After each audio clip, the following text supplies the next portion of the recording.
Abram comigo a palavra do Senhor na primeira epístola de Paulo aos Tessalonicenses.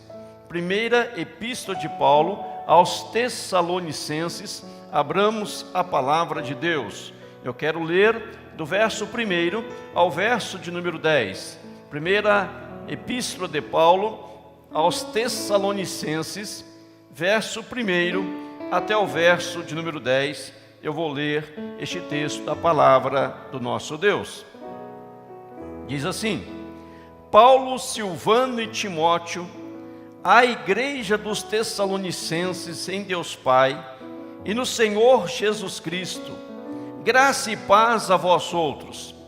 Damos sempre graças a Deus por todos vós, mencionando-vos em nossas orações e sem cessar, recordando-nos diante nosso Deus e Pai, da operosidade da vossa fé, da abnegação do vosso amor e da firmeza da vossa esperança em nosso Senhor Jesus Cristo, reconhecendo, irmãos amados de Deus, a vossa eleição, porque o nosso evangelho não chegou até vós tão somente em palavra, mas sobretudo em poder no Espírito Santo e em plena convicção, assim como sabeis ter sido nosso procedimento entre vós e por amor de vós.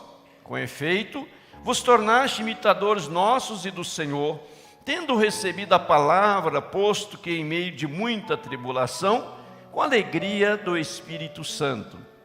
De sorte que vos tornaste um modelo para todos os crentes na Macedônia e na Acaia, porque de vós repercutiu a palavra do Senhor, não só na Macedônia e Acaia, mas também por toda parte se divulgou a vossa fé para com Deus, a tal ponto de não termos necessidade de acrescentar coisa alguma, pois eles mesmos, tocante a nós, proclamam que repercussão teve o nosso ingresso no vosso meio, e como, deixando os ídolos, os convertestes a Deus, para servirdes ao Deus vivo e verdadeiro, e para guardardes dos céus o seu Filho, a quem ele ressuscitou dentre os mortos, Jesus, que nos livra da ira vindoura. Amém. Oremos mais uma vez. Pai, bendito seja o Senhor, honrado e glorificado seja o teu nome. Obrigado, ó Deus, pelo privilégio e a bênção de nos reunir aqui, ó Deus, na tua casa, nesta manhã de domingo, diante, ó Deus e Pai, da palavra santa do Senhor, palavra viva, palavra eficaz, palavra ungida pelo Espírito Santo. E pedimos a Ti, ó Deus, que em nome de Jesus, o Senhor venha nos edificar nesta manhã, que o Teu nome seja glorificado, que a igreja seja edificada. Abençoa, Senhor, todos quantos nos acompanham neste momento pelas redes sociais, pela internet, onde quer que alguém esteja conectado, que ali receba uma bênção especial do Senhor, em nome de Jesus. Toca, meu Deus, meu Pai, nos corações, toca, meu Deus, meu Pai, nas vidas, fortalecendo, guardando, sustentando, dirigindo, direcionando, em nome de Jesus. Pai, sei com aqueles que, devido ao feriado, estão em viagem, aproveitaram o feriado e viajaram, que o Senhor os proteja, que o Senhor os guarde, é o nosso pedido a Ti. Livra-nos, ó Deus, de todo mal, livra-nos, ó Deus, de todo perigo, e traga-os de volta, protegidos, fortalecidos, para continuar a caminhada cristã, a jornada cristã. Pai, aqueles que estão acamados, aqueles que estão enfermos, enfrentando algum problema de saúde neste momento, nós oramos por cura, nós oramos por restauração, nós oramos pelo toque bendito do Santo Espírito do Senhor. Oramos assim, ó Pai, em nome de Jesus. Amém, Senhor. Queridos, Paulo, quem escreve este texto, aos Tessalonicenses. Paulo, Atos dos Apóstolos, lá em Atos, nos narra a história da igreja, o progresso da igreja, a evolução da igreja, como a igreja estava avançando dia após dia. E lá no capítulo 17, particularmente o capítulo 17, Paulo tem uma visão especial de Deus, onde o anjo do Senhor aparece a ele, pedindo que era para passar a Macedônia e ali pregasse o Evangelho de Deus. Passa a Macedônia e ajuda-nos. Paulo diz a Bíblia que ele, obediente à palavra do Senhor, ele segue o que Deus havia mandado. E ele então está em Tessalônica, chega em Tessalônica após passar por outras cidades, e por 3 sábados, nessa cidade de Tessalônica, ele arrazoava com eles acerca das Escrituras. Ele não tinha muito tempo, seu tempo era muito escasso, tinha muitos lugares para ir, muitas cidades para visitar, para anunciar o Evangelho, para anunciar as boas novas de Deus, mas por 3 sábados ele prega arduamente, fortemente, as boas novas do Evangelho. Paulo segue viagem para outras localidades. E agora ele está escrevendo uma carta à igreja em Tessalônica. Ele está aqui nesta carta correspondendo-se com eles, Paulo, Silvano e Timóteo, a igreja dos Tessalonicenses, em Deus Pai, no Senhor Jesus Cristo, desejando a graça e a paz de Deus para esta igreja, para estes irmãos. Eu queria usar os versos 1 a 10 e pensar com os irmãos hoje neste tema, reconhecidamente cristão. Reconhecidamente cristão. Paulo, ele vai trabalhar sobre isso. Paulo vai nos ensinar sobre isso. Quem é aquele ou aquela que pode ser reconhecido cristão? Reconhecidamente cristão, com certeza, com convicção. Lá em Atos 11, fala da igreja que chega em Antioquia, os apóstolos pregando o Evangelho, e em Antioquia eles foram pela primeira vez chamados cristãos. E agora que Paulo está ensinando sobre este assunto a nós, eu vou aos irmãos no versículo 4, onde Paulo diz: reconhecendo, irmãos amados de Deus, a vossa eleição. Aqui, 1 Tessalonicenses, capítulo 1, versículo 4, ele diz: reconhecendo, irmãos amados de Deus, a vossa eleição.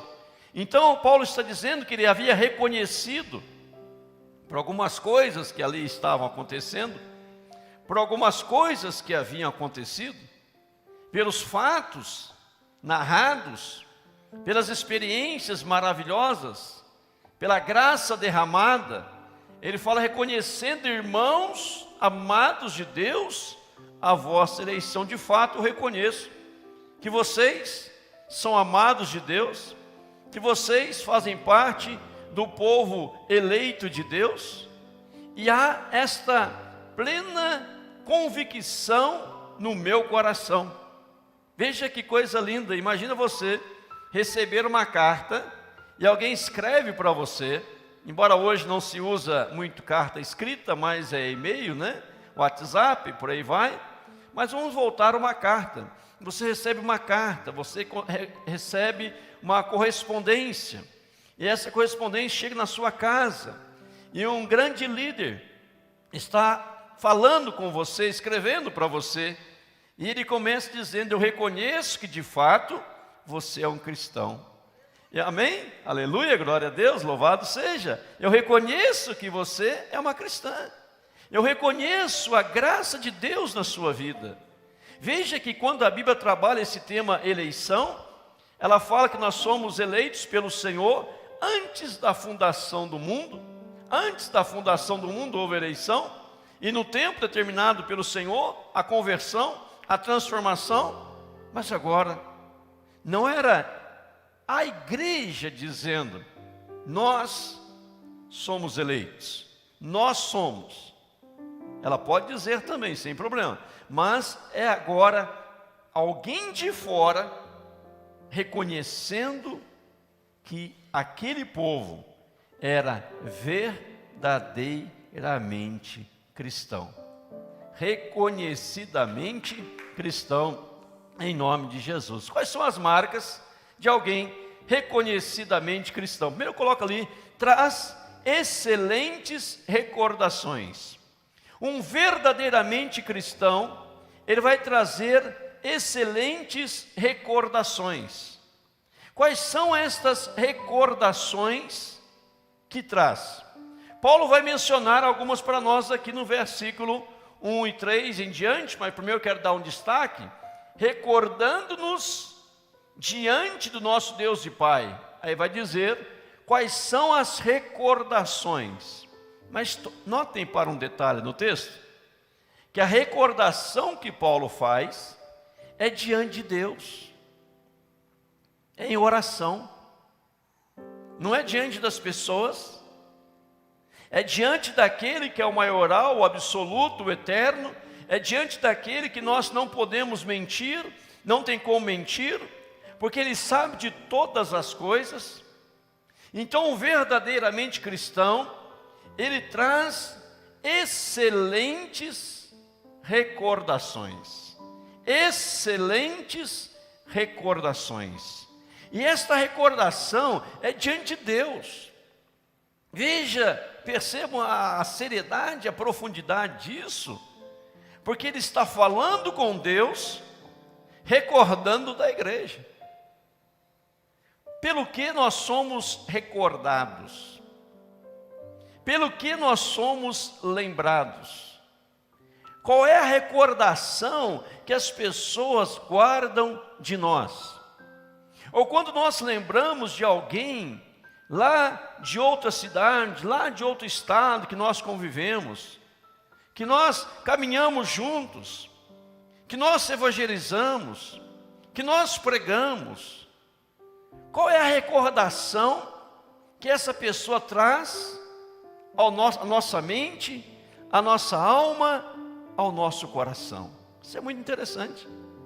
Às vezes você comenta de alguém e fala, fulano de tal é muito radical, fulano de tal é isso, é aquilo, aquilo outro, mas Paulo não está trabalhando essa questão. Está dizendo que a recordação que ele trazia era uma recordação excelente, excepcional, maravilhosa, gloriosa, poderosa, porque ali havia cristãos de fato. E Paulo, então, ele vai mencionar aqui algumas recordações. Veja a primeira, ele fala da operosidade da vossa fé. Ele vai além, ele fala da abnegação do vosso amor. Não para, da firmeza da vossa esperança em Cristo Jesus. É um texto muito lindo e muito completo, abençoado. Recordando-nos diante de Deus, diante de nosso Deus e Pai, da operosidade da vossa fé, do teu amor abnegado e da firmeza que vocês têm quando penso em esperança. Ah, se eu penso em fé, eu lembro de você. Se eu penso em amor abnegado, que está disposto a abrir mão de abençoar, por amor, por esta graça maravilhosa, então eu lembro de vocês. Se eu quero falar de firmeza, vocês me vêm à mente. Veja, irmãos, reconhecidamente cristãos. Não eram pessoas que estavam naufragando na fé, ou no amor, ou na esperança. Mas quando pegava a fé, o amor e a esperança, esta igreja de Tessalônica, os tessalonicenses, se destacavam. Aí nós perguntamos, como está o nosso amor? Como está a nossa fé? Como está a nossa esperança?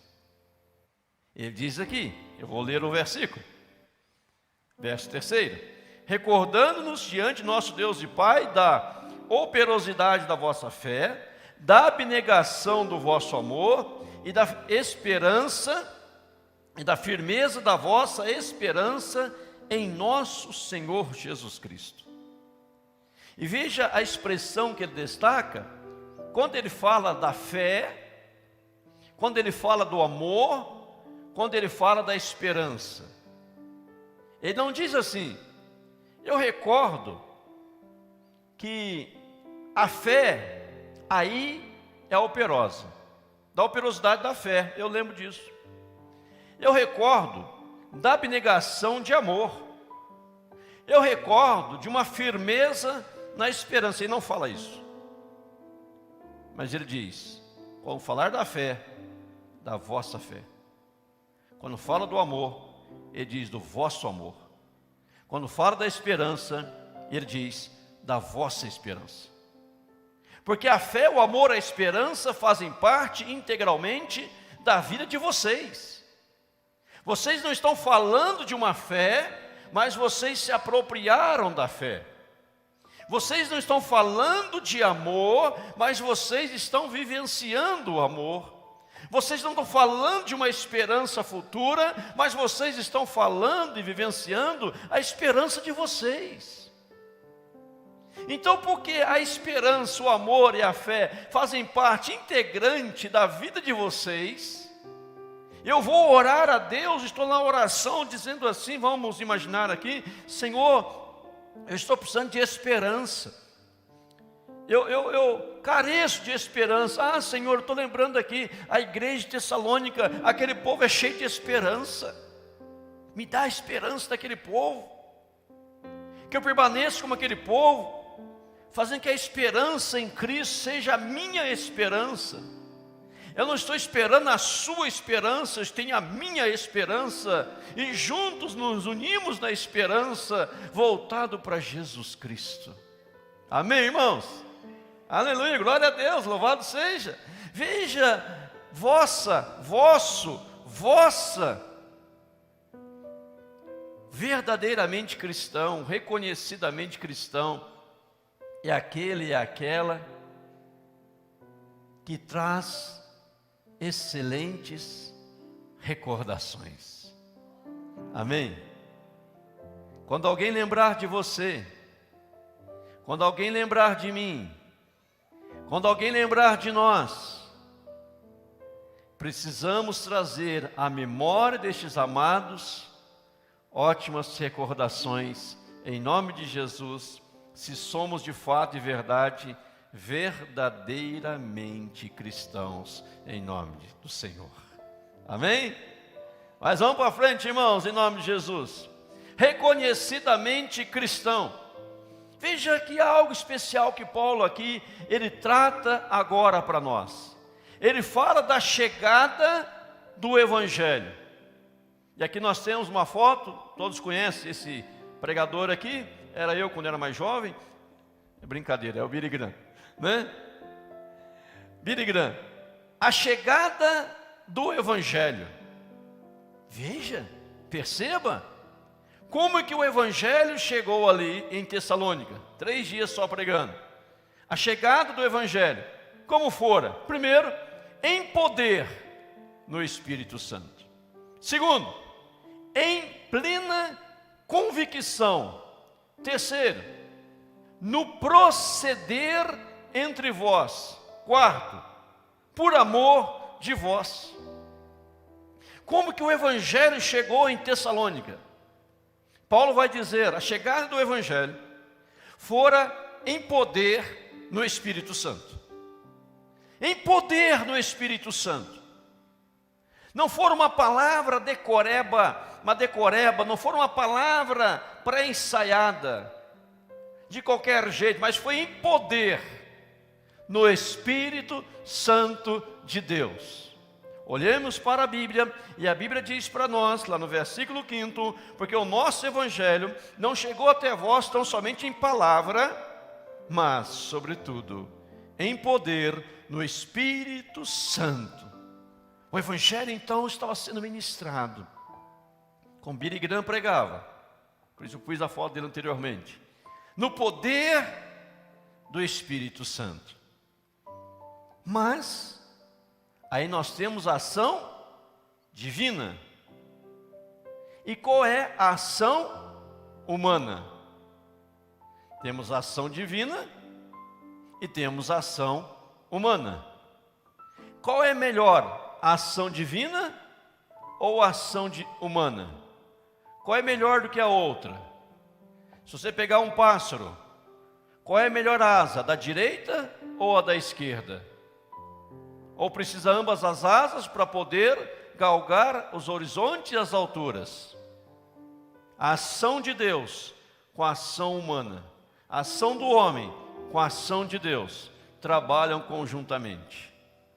A ação de Deus era o poder do Espírito Santo, mas a ação do anunciante, a ação do pregador, a ação do mensageiro, era a plena convicção. Amém, irmãos? Em plena convicção.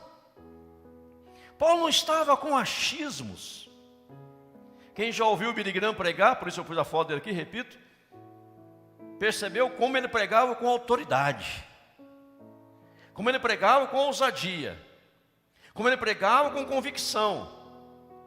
Ele não dizia assim, eu acho que é assim, talvez seja assim. Não. Quando você abre a boca e a palavra para anunciar o Evangelho, você precisa pregar com convicção. Amém, irmãos? Com convicção. Foi dito sobre um grande pregador, Moody, uma vez alguém estava indo ouvi-lo pregar, e alguém para essa pessoa que ia indo ouvi-lo pregar, e disse assim, mas por que você vai lá? Você não acredita naquilo que ele prega? Ele disse, eu não acredito, mas ele acredita naquilo que ele prega, então vale a pena ouvi-lo, porque ele acredita no que está pregando.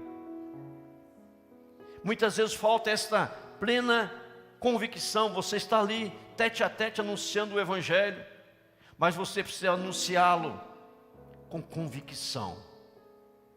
A Bíblia é a palavra de Deus, inquestionavelmente. Jesus é o único Salvador, inquestionavelmente. Existe céu e inferno apenas, bênção e maldição. E você pode mudar a realidade da sua vida vindo para Jesus, e isto é uma certeza.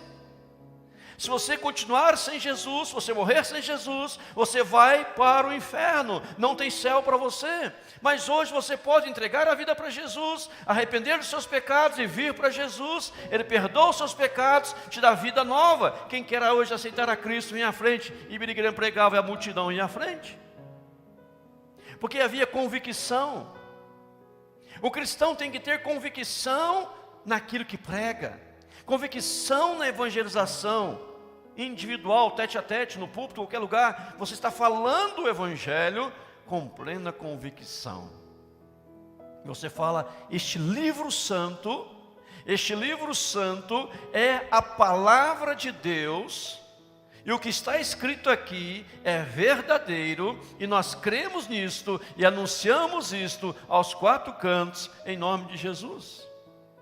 Então, quando alguém está pregando em plena convicção, ou evangelizando em plena convicção, o Espírito Santo de Deus manifesta ao poder do Espírito Santo.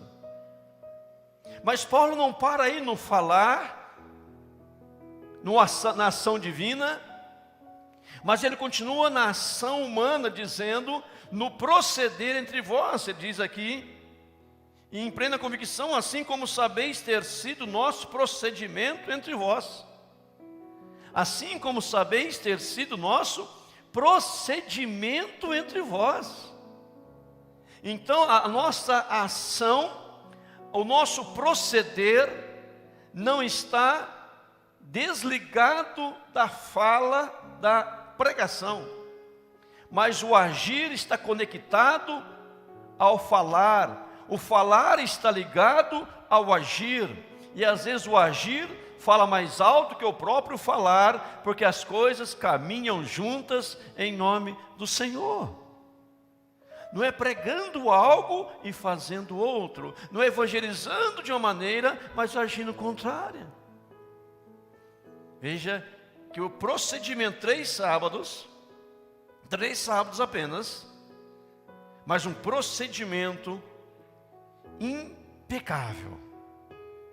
Como Paulo, quando fala a Timóteo sobre as marcas do diácono e do presbítero, do presbiterato, diaconato, há uma expressão bíblica lá que diz assim, que seja irrepreensível. presbítero, o diácono. O presbítero envolve o pastor e os demais presbíteros. O pastor é presbítero docente, os demais regente. E os diáconos, nós precisamos ser irrepreensíveis. O que quer dizer repreensível? Que não é repreendido a todo momento, que alcançou a maturidade, que não precisa ficar sendo repreendido toda hora, que atingiu um nível maior de conduta e é abençoador de vidas. Não que não erre, não que não falhe, porque somos humanos, nós erramos, nós pecamos, nós falhamos, mas não é como aquela criança que só faz arte, né? Só fica fazendo arte toda hora, coisa errada. Não, tem que ser irrepreensível na conduta. Mas isso, agora vem para Tessalonicenses, pastor, presbíteros, diáconos, membros, todos nós cristãos devemos nos tornar pessoas irrepreensíveis. Amém, irmãos? Irrepreensíveis. A nossa conduta, e Paulo fala, vocês sabem como fora o nosso procedimento entre vocês. Aí ele fala, olha a quarta coisa aqui, por amor de vós.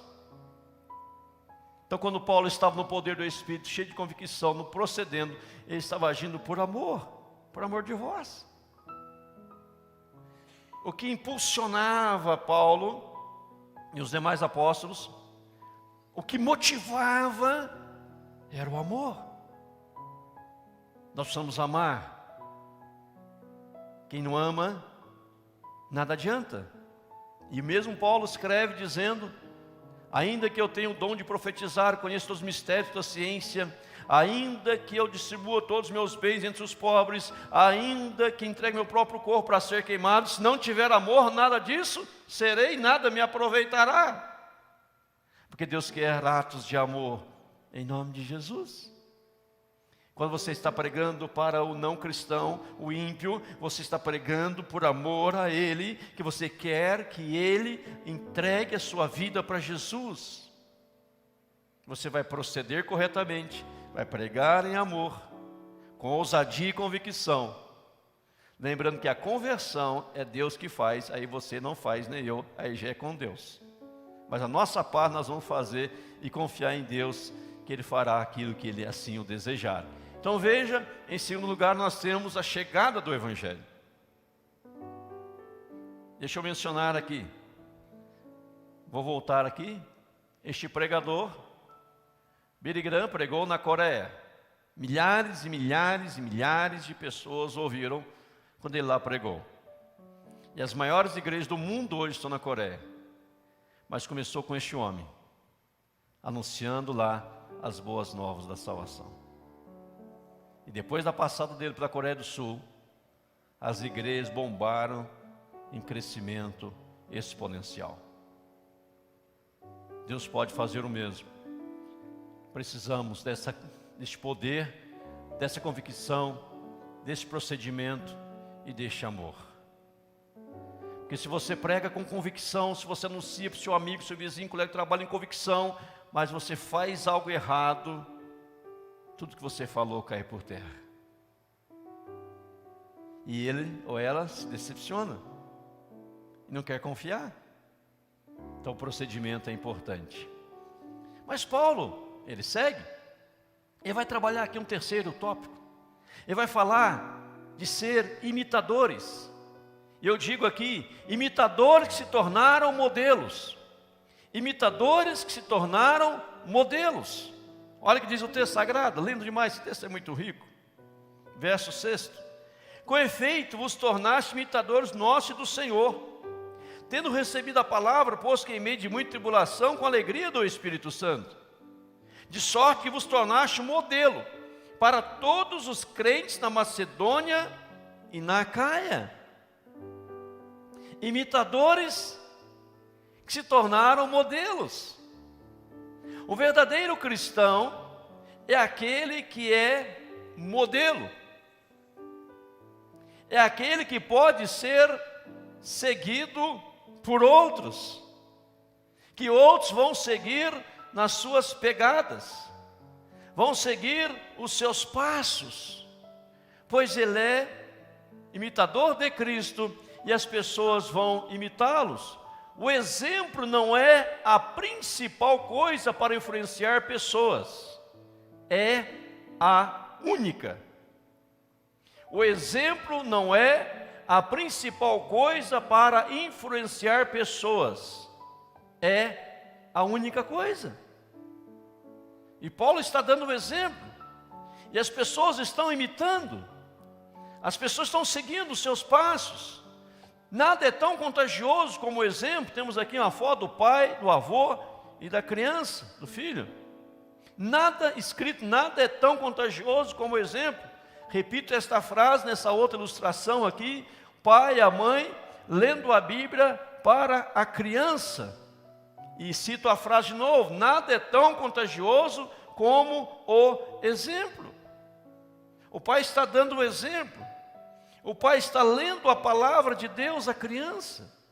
Ele está ministrando a palavra de Deus à criança. Nada é tão contagioso quanto o exemplo. E Paulo diz, eu repito para você, querido, querida, porque o nosso evangelho não chegou até vós somente em palavra, mas em poder, e pulo o verso 6, com efeito os tornaste imitadores nossos. E vocês agora estão nos imitando. Já ouviu aquela frase, eu já comentei ela aqui, que é uma frase errada, errônea? Quando alguém diz assim: olha para Jesus, não olha para mim não. Já viu essa frase? Olha para Jesus, não olha para mim não. É correto? Não é correto. É heresia, é fake news. Não olha para a minha vida, olha para a vida de Jesus. Olha para Jesus, para mim não. Fake news. Jesus se eu não o vejo, é espírito. Você eu vejo. Se você está cheio dele, eu só posso vê-lo através de você. Não tem outra forma de vê-lo. É assim ou não é assim? Não tem outra forma de vê-lo. Vou olhar para Jesus aonde? Para o teto, para as luzes, para o céu. Não estou vendo Jesus, mas posso vê-lo através dos seus atos, vê-lo através das suas ações. Então o cristão, ele tem que ser um imitador que tornou um modelo. Você começa a imitar alguém que é cristão, e depois você torna modelo para que outros venham a imitar você. Veja que Paulo, vamos à palavra, 3 textos, bastam. Ele diz, 1 Coríntios 11, 1: sede meus imitadores, como também eu sou de Cristo. Sede meus, como eu sou de Cristo. Ele diz, em Filipenses 3,17: irmãos, sede imitadores meus, e observai os que andam segundo o modelo que tendes em nós. Filipenses 3,13: irmãos, sede imitadores meus, e observai os que andam segundo o modelo que tendes em nós. E ele diz ainda, 1 Coríntios 4,16: ademoesto-vos, portanto, a que sejais meus imitadores. Ademoesto-vos, portanto, que sejais meus imitadores. Está fazendo aqui, irmãos, uma ademoestação. Ele está ademoestando a igreja de Corinto, para que a igreja fosse imitador de Paulo. Quando ele escreve aos Filipenses, ele diz: observe se as pessoas estão andando segundo o modelo que tendes em nós. Quando ele fala novamente a Corinto, ele diz: irmãos meus, sede meus imitadores, como eu sou de Cristo. Você precisa me imitar, como eu estou imitando a Cristo. Então você não pode dizer, olhe para Jesus, não olhe para mim não. Você tem que dizer, olhe para mim e verás Jesus em mim. Amém? Olhe para mim e verás Jesus em mim. Pastor, como que eu vou chegar nisso, pastor? Quando você recebe o Evangelho como poder de Deus. Quando você crê no poder da palavra. E você começa a agir, dirigido, conduzido, orientado pela palavra do Senhor, em nome de Jesus. Esta graça de Deus vem sobre a sua vida de forma brilhante e poderosa. Em quarto lugar, reconhecidamente cristão, nós temos a repercussão da palavra. Repercussão da palavra. Veja que Paulo vai dizer aqui para nós no versículo 8: porque de vós repercutiu a palavra do Senhor, não só na Macedônia e Acaia, mas também por toda parte, se divulgou a vossa fé para com Deus, a tal ponto de não termos necessidade de acrescentar coisa alguma. A igreja que imita Paulo, que agora torna modelo, repercutir a palavra do Senhor. Veja aí, acompanhe. Porque de vós repercutiu a palavra do Senhor. Não eram as vidas que estavam repercutindo, era a palavra do Senhor. Não era nome de pessoas que repercutiam, era a palavra do Senhor. Porque quando os ouviam na Macedônia, em toda a Acaia, ouviam da fé dos tessalonicenses, ao mesmo tempo ouviam, é a palavra de Deus que chegou até eles, que gerou isso. E se a palavra de Deus for recebida por vocês também com poder, com graça, convicção, e vocês começaram a viver conforme esta palavra, por amor a Deus e às pessoas, o mesmo vai acontecer entre vocês. Então não tinha celebridades, tinha a palavra de Deus, em nome de Jesus, amém? Tinha a palavra do Senhor. De vós repercutiu a palavra. Olha que coisa linda. E esta igreja reconhecidamente cristã, reconhecidamente ali havia cristãos, reconhecidamente cristão, ela atinge um nível de maturidade, que é coisa linda. Qual era o nível de maturidade? A tal ponto de não termos necessidade de acrescentar coisa alguma. Vocês cresceram tanto na palavra, vocês estão tão firmes na palavra, vocês estão tão vivendo a palavra, que está repercutindo em toda a região. E nós não temos necessidade de acrescentar nada. Só queremos agradecer pela vida de vocês. Coisa linda, né? Coisa linda.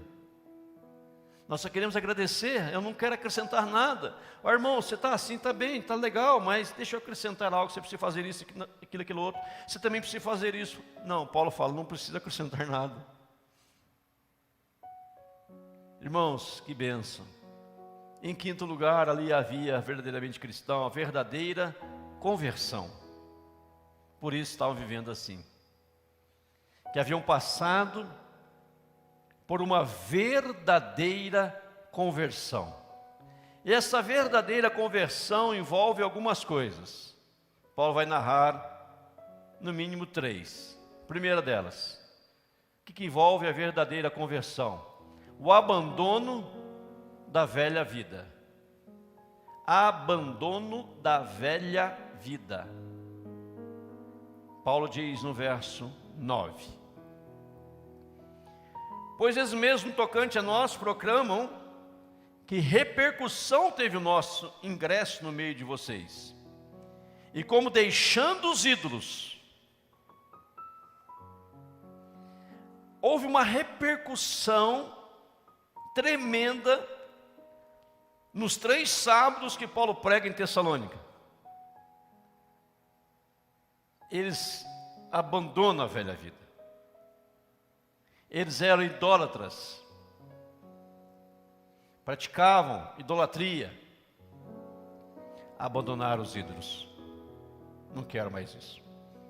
Segundo, conversão a Deus. Não era uma religião, não era uma igreja, não era o apóstolo Paulo, a personalidades. A conversão, ela é a Deus. Deixando os ídolos, os convertestes a Deus. A Deus. Terceiro, para servir Servirdes, diz o texto, a Deus. Aqui eu disse servir a Deus. Para servirdes a Deus, o Deus vivo e verdadeiro, diz o verso 9. Em quarto lugar, para aguardar, diz o verso 10, para guardar dos céus o seu Filho, a quem ele ressuscitou dentre os mortos, Jesus. Então veja que 4 pontos numa conversão verdadeira. Primeiro ponto, na conversão verdadeira, eu abandono a velha vida. Eu abandono o ídolo, os ídolos. Se eu sou idólatra, se era idólatra. Se eu mentir, abandono a mentira. Fazer outras coisas erradas, abandono outras coisas erradas. Agora eu me converti a Deus. Sou convertido a Deus. Por ter me convertido a Deus, eu vou agora servir ao meu Deus. Conversão é um ato, o servir, consequência de um ato que torna algo contínuo. Eu vou servir a Deus, sou um servo de Deus, estou servindo ao Senhor. Mas também eu vou perseverar, que eu vou aguardar Jesus que ressuscitou dentre os mortos. E o verso 10 termina dizendo assim, que nos livra da ira vindoura. Então, há algo que virá, o que virá é ira, Paulo traduz como ira vindoura, e se eu quero me livrar da ira vindoura, eu preciso abandonar a velha vida, converter a Deus, servir a Deus e aguardar e perseverar no caminho de Jesus. Amém, irmãos? Veja que são 10 versículos completos. 10 versículos cheios de conteúdo. 10 versículos que tem um resumo da Bíblia inteira, do Evangelho inteiro. Paulo conseguiu trazer em 10 versos toda a Bíblia. Agora, se eu sou verdadeiramente cristão, eu preciso ter essas 4 coisas na minha vida. Eu preciso agora estar vivendo para Deus, servindo ao meu Deus e aguardando a volta do meu Senhor, o Senhor Jesus Cristo. A quem Deus, diz o verso 10, o ressuscitou dentre os mortos, Jesus. Se eu deixar de esperar em Jesus, de aguardar em Jesus, de crer em Jesus, de seguir a Jesus, se eu me apostatar da fé, eu perco tudo isso. Então esta igreja era agora uma igreja modelo. Ali eles eram verdadeiramente cristãos. Verdadeiramente cristão. Reconhecidamente cristão em nome do Senhor Jesus. E esta igreja de Tessalônica, esta igreja não era melhor do que outra. Porque Deus não tem filhos prediletos. Deus tem filhos. E você hoje pode assumir um compromisso de ser um modelo da graça de Deus. De ser o imitador de Cristo, de Deus.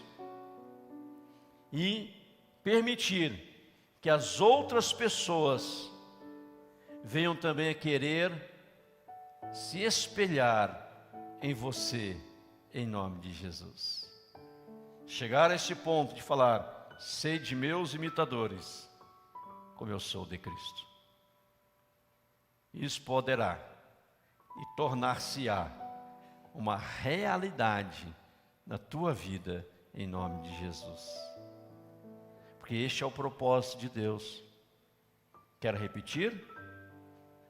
É fake news falar, olha para Jesus, não é para mim não, só fala, olha para Jesus. Fake news. Eu não vejo Jesus. Mas se Ele está em você, eu posso vê-lo através de você. E por isso nós precisamos nos tornar verdadeiramente cristãos, em nome de Jesus. Paulo fala, irmãos, reconhecendo, irmãos amados, a vossa eleição, recordando-nos diante de Deus e Pai da vida de vocês. E no verso 2 eu encerro dizendo, Paulo fala, damos sempre graças a Deus por todos vós, mencionando-vos em nossas orações, e sem cessar. Que sejamos estes cristãos, em nome de Jesus, amém? Glória a Deus. Vamos orar, curva a sua cabeça, feche seus olhos, faça uma oração a Deus. Deus falou ao seu coração, converse com Ele agora, agradeça a Ele pela palavra que Ele falou com você, louve o nome dEle, converse com Ele por um instante. Oh, Pai. Converse com o Senhor, agradeça a Ele, porque Ele tem ministrado as nossas vidas. Ele tem falado ao nosso coração. Paulo se chamava Saulo e era a pior pessoa que existia na época. Mas após o encontro com Jesus, se tornou a melhor pessoa da época. Não importa como você veio, como chegou, mas o que Deus o tornará a partir de agora, em nome de Jesus.